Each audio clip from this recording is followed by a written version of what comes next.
Цивил медија. Во недостаток на подобар термин, ние тоа што денеска се случува го нарекуваме граѓанско новинарство. Инаку тоа со новинарството нема врска. Во принцип, кога ќе се разбогите, вие не одите на граѓански доктори, туку одите на доктори кои имаат завршено медицински факултет, бидејќи занаетот, како и во лекарската професија, така и во новинарството е важно. Меѓутоа, денеска е илузорно да се разговара за граѓанско новинарство за или против, кога сите ние носиме во џебовите по едно телевизиско студио преку нашите мобилни телефони. И тоа е она што викаат the fact of life. Проблемот е во тоа што новинарството има строги стандарди кои што треба да се научат. Новинарството е професија која што не е наука, меѓутоа е занает кој што треба да се знае.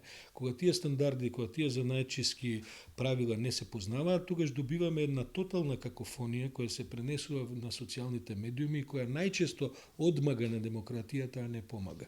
Затоа денеска ние се занимаваме со тоа кој по која кафеа наседал, какава му била фискалната сметка кога станал после кикириките што ги јадел со кока-колите, и тоа има 300.000 лајка или гледаност на некаква социјална мрежа, а сериозната дебата на реформата за образованието има 3.000 гледачи.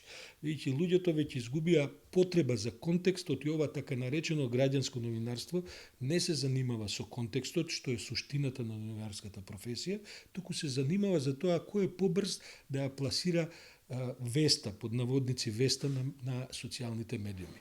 Дури дојдовме до таму да новите генерации веќе не го прават ова со раката, туку го прават ова. Значи, не само што не се бара контекстот за да се види и втората страна, туку се бара на Инстаграм само фотографијата за да се види една илустрација за нешто што се случило, а кое што не кажува ништо за тоа, за околностите, што следувало пред тоа, што следува потоа и така натаму.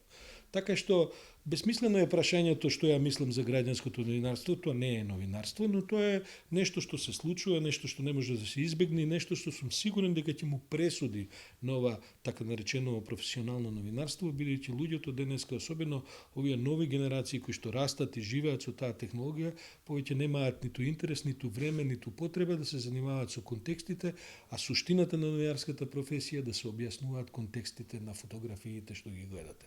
Затоа повеќе нема нерви и мислам дека заради тоа новинарството е професија во изумирање и прашање е уште колку години ќе може да опстане. Од друга страна ќе се навикнеме на оваа една, како да ви кажем, една исклучително голема фреквенција на бесмислености, на губење време, а потоа бидејќи тоа пак има една дополнителна карактеристика што е најчесто и анонимно, тоа значи дека ќе се изгуби одговорноста околу тоа што се разговара и како се разговара за одредени настани, и тоа е нешто што е веројатно новиот стандард на кој што се повеќе се навикнуваме и така ќе мора да се живее. Тоа потоа ќе се рефлектира врз тоа како се прави, ако ме прашувате за политиката, како се прави политиката, бидејќи пак и политиката не е невешта, таа ќе почне да ги манипулира таквите граѓански новинари на начин на кој на политиката тој одговара, а на политиката секогаш е полесно да изманипулира граѓански новинар, отколку да седне со некој новинар кој што ја разбира проблематиката, кој што знае да ги постави вистинските прашања. Цивил медија.